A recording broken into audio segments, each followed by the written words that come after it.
दोस्तों, एक बार फिर से स्वागत है आप सभी का हमारी कम्युनिटी के अंदर। कहा जाता है change is the only constant.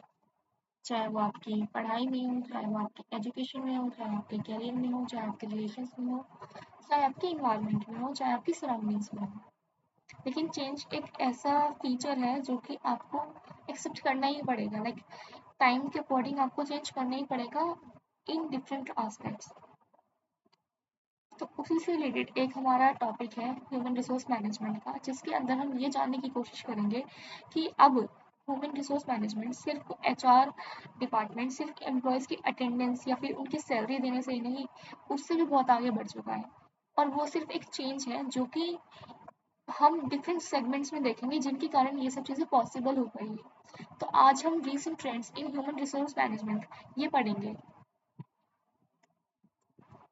Robins कहते हैं कि HRM human resource management is a process of managing people in the organization to achieve the organization goal. मतलब कि रॉबिन्स कहते हैं कि ह्यूमन रिसोर्स मैनेजमेंट कुछ नहीं बल्कि एक प्रोसेस है जो कि हेल्प करता है ऑर्गेनाइजेशन को उनके गोल्स को अचीव करने के लिए through the effective recruitment, selection, training, motivation and the performance management. मतलब क्या हुआ इसका? इसका मतलब ये है कि ह्यूमन रिसोर्स मैनेजमेंट हमारी हेल्प तो करेगा, ऑर्गेनाइजेशन गोल करने में, गोल को अचीव करने में हमारी हेल्प तो करेगा। लेकिन कब करेगा? जब हम इफेक्टिव रिक्रूटमेंट पे ध्यान देंगे, जब हम सिलेक्शन पे ध्यान देंगे, जब हम ट्रेनिंग पे ध्यान देंगे, जब हम मोटिवेशन पे ध्यान देंगे, और मोस्ट इंपॉर्टेंट फैक्टर जब हम परफॉर्मेंस मैनेजमेंट पे ध्यान देंगे। हो सकता है कि हम बहुत बारे इंसिडेंट सुनते हैं या फिर अपने फ्रेंड्स से भी एग्जाम्पल सुनते हैं कि हमें देखने को मिलता है कि कुछ एम्प्लॉयज़ ऐसे बोलते हैं कि हमें तो अंडर रिकॉग्नाइज किया गया है, कि मेरे साथ का एक एम्प्लॉय है लेकिन उसको बेटर बेटर रिकॉग्निशन मिलता है ऑफिस के अंदर, उसको बहुत ज़्यादा सपोर्ट मिलता है, उसकी सैलरी भी मुझसे ज़्यादा है, लेकिन मुझे तो पे भी बहुत कम किया जाता है।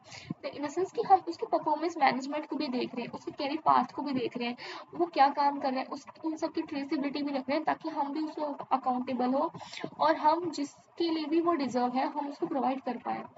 तो ह्यूमन रिसोर्स मैनेजमेंट एक प्रोसेस है जो कि इन सब चीज़ों के लिए हेल्प करता है। तो हम ये कह सकते हैं कि ह्यूमन रिसोर्स मैनेजमेंट इवॉल्व हो चुका है from traditional administrative functions to a strategic business partner.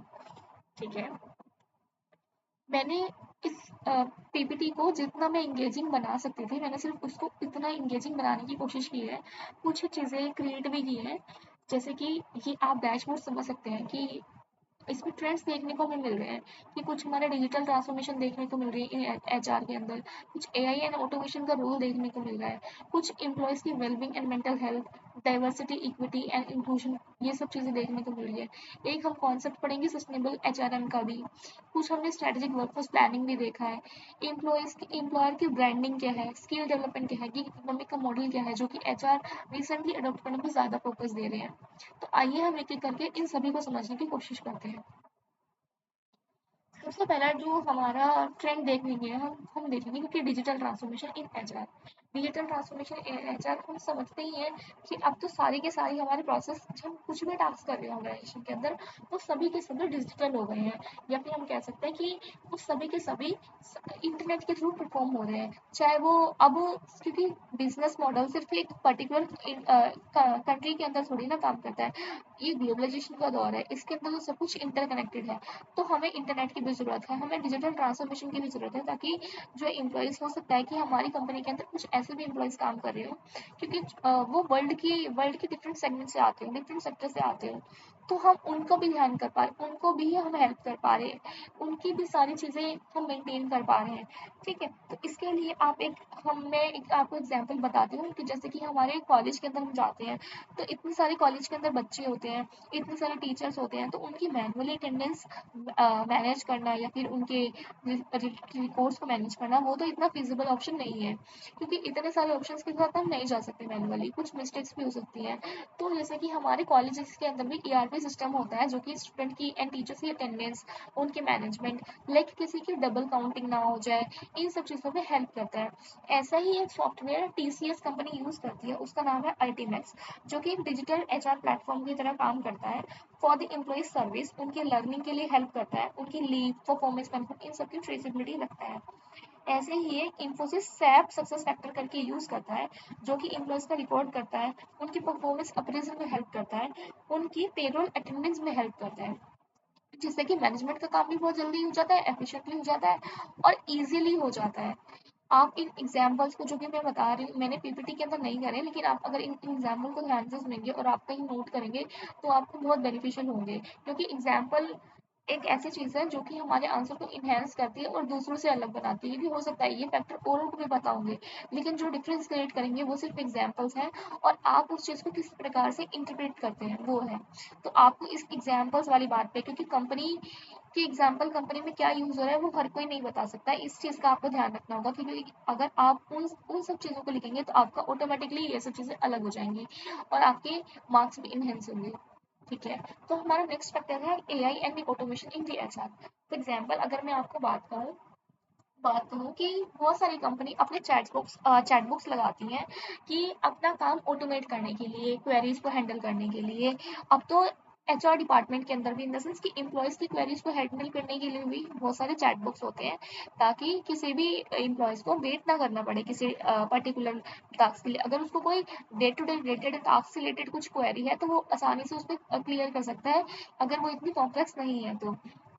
ठीक है, तो हम एक एग्जांपल देखते हैं कि यूनिलीवर यूज करता है एआई को for the resume screening and online assessment, video interview, recruitment के लिए। अगर आप अमेजोन के अंदर देखोगे तो वो हमारे को ज्वाइनिंग से पहले एक वीडियो टूर कराते हैं जो कि उनके ऑर्गेनाइजेशन का होता है, जिसके अंदर हम ये समझ सकते हैं कि हम वहाँ पर जाके क्या काम करने वाले हैं, हमें क्या सेटअप मिलने वाला है, या फिर वो इन्वायरमेंट कैसे रहने वाला है, हमारी क्या क्या रोल्स एंड रिस्पॉन्सिबिलिटी होंगी, हमारी टीम क्या होगी, वो हमें इस चीज़ के अंदर हम ये सब कुछ जान सकते हैं। तो वो कितना अच्छा होगा कि अगर हमें ऑफिस जाने से पहले ही हमें सब कुछ पता होगा कि वहाँ पे क्या होने वाला है, तो ना तो फ्रस्ट्रेशन, ना ही हमारे को हेजिटेशन होगी, हमारा कॉन्फिडेंस, मोरल हाई रहेगा और जिससे हम एडिप्टेबल फील करेंगे। आप इन टर्म्स को भी यूज़ कर सकते हैं, ये बहुत ज़्यादा आंसर इनहेंस करती है, ये मेरा पर्सनल एक्सपीरियंस है। मैंने अपने एमबीए के टाइम पे इन सबको बहुत फोकस किया था और बहुत अच्छा मुझे रिजल्ट देखने को मिला, और कॉम्पिटेटिव एग्जाम में भी मैंने इनको कई बार यूज़ करते हुए देखा है अपने आप को, और उसका रिजल्ट भी देखा है। ठीक है, ऐसे ही एक टूल ना आईबीएम यूज़ करता है, आईबीएम कंपनी है, आईबीएम यूज़ करता है जिसका नाम है वॉटसन, जो कि हेल्प करता है करने में एम्प्लॉयज़ की एट्रिशन, और रिकमेंड करता है उनके लर्निंग पाथ को। फॉर एग्जांपल एट्रिशन को उनको वो हेल्प करता है कि वो एट्रिशन को प्रिडिक्ट कर पाए, उनके लर्निंग पाथ को, और इम्प्रूव करता है वर्कफोर्स प्लानिंग। हो सकता है कि एम्प्लॉयज़ कोई प्लान कर रहा हो या फिर उसकी परफॉर्मेंस इतनी अच्छी नहीं है, वो फीसिबल नहीं समझ रहा है अपने आप को कि मैं इस जॉब रोल के साथ ठीक से कंप्लाई कर भी रहा हूँ कि नहीं कर रहा हूँ, वो अडेप्टेबल नहीं मान रहे हैं। तो एक तरीके से सारी की सारी परफॉर्मेंस उसकी ट्रेस हो रही है व्हाट्सन टूल के अंदर, जिसकी वजह से कंपनी भी देख पा रही है, एचआर डिपार्टमेंट भी देख पा रहा है कि एम्प्लॉय को क्या पर्टिकुलरली इशू आ रहा है, जिसकी वजह से वो उसको हेल्प कर सकते हैं कि उनके लर्निंग को किस स्किल की, किस ट्रेनिंग की ज़रूरत है, ताकि वो अडेप्टेबल फील हो, हम एट्रिशन रोक पाएँ। ठीक है, एट्रिशन रोक पाएँ इन द सेंस कि एम्प्लॉइज़ जो छोड़ के जाते हैं ऑर्गेनाइजेशन को, उस रेट को कम कर पाएँ, उनका रिटेंशन रेट बढ़ा पाएँ। तो आप इस चीज़ों के लिए इन एग्जाम्पल्स के साथ इन कंपनी के एग्जाम्पल्स ऐड कर सकते हैं। तक नेक्स्ट मॉडल अगर आप देखेंगे कि नेक्स्ट ट्रेंड आप देखने की कोशिश करेंगे तो हाइब्रिड एंड रिमोट वर्क का हमें बहुत ज़्यादा प्रेवलेंस देखने को मिल रहा है। जैसे कि फॉर एग्जांपल गूगल में हम ये नहीं करेंगे कि सिर्फ वो हमें वर्क फ्रॉम होम देते हैं, वो हमें ऑफिस में भी इतनी फ्लेक्सिबिलिटी देते हैं कि हम ऑफिस में ज़रूरी नहीं है अपने डेस्कटॉप के सामने अपना जो कैबिन है वहीं पे पड़े, हम वहीं पे काम कर रहे हो, हम अपना काम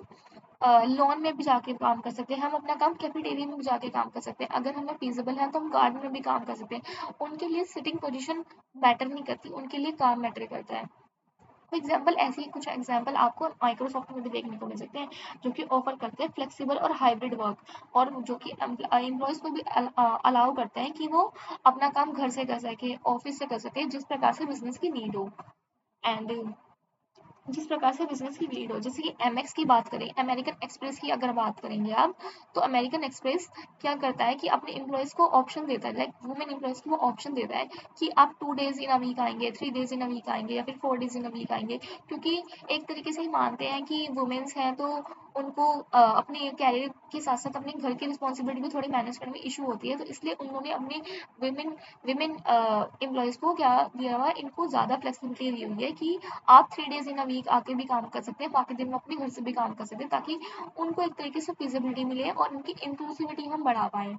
ठीक है। नेक्स्ट जो ट्रेंड हमें देखने को मिल रहा है, हमें ये देखने को मिल रहा है कि कंपनीज बहुत ज़्यादा फोकस करने लगी है एम्प्लॉयज़ की वेलबींग पे और मेंटल हेल्थ पे। क्यों? क्योंकि इसका रीज़न सबसे बड़ा यही है कि अगर हम उनको अपना एक तरीके से हम उनके लिए अफेक्शन रखेंगे, उनके लिए हम केयर रखेंगे, उनको हम एक अपना बिजनेस का इंपॉर्टेंट पार्ट समझेंगे, तो वो भी अपनी पूरी कोशिश करेंगे कि हम अच्छे से कॉन्ट्रीब्यूट करें। और अल्टीमेटली हमारा ऑर्गेनाइजेशन किसी इंटरप्रेन्योर तो सिर्फ एक रिस्क ले रहा है कि मुझे कुछ भी किसी भी मॉडल के ऊपर काम करना है, लेकिन अल्टीमेटली वो कुछ काम तो नहीं कर रहा है ना। इतने सारे एम्प्लॉयज़ इतनी सारी रिस्पॉन्सिबिलिटी निभा रहे हैं, वो सबकी रिस्पॉन्सिबिलिटी तो नहीं निभा सकता। इसलिए हर किसी व्यक्ति का इंडिविजुअल रोल है, उसकी हेल्थ, उसकी वेलबींग, क्या वो ठीक है कि नहीं, क्या वो जो ऑर्गेनाइजेशन के अंदर काम कर रहा है, क्या वो ठीक महसूस कर रहा है, क्या उसको किसी चीज़ की ज़रूरत तो नहीं है, क्या उसके लिए जो काम करने की कंडीशन है वो उसको मीट कर रही है कि नहीं कर रही। हो सकता है किसी एम्प्लॉयज़ के साथ टसल हो रहे हो। तो इस तरीके से अब कंपनीज बहुत ज़्यादा ध्यान करने लगी है कि एम्प्लॉयज़ की वेलबींग पे और मेंटल हेल्थ पे।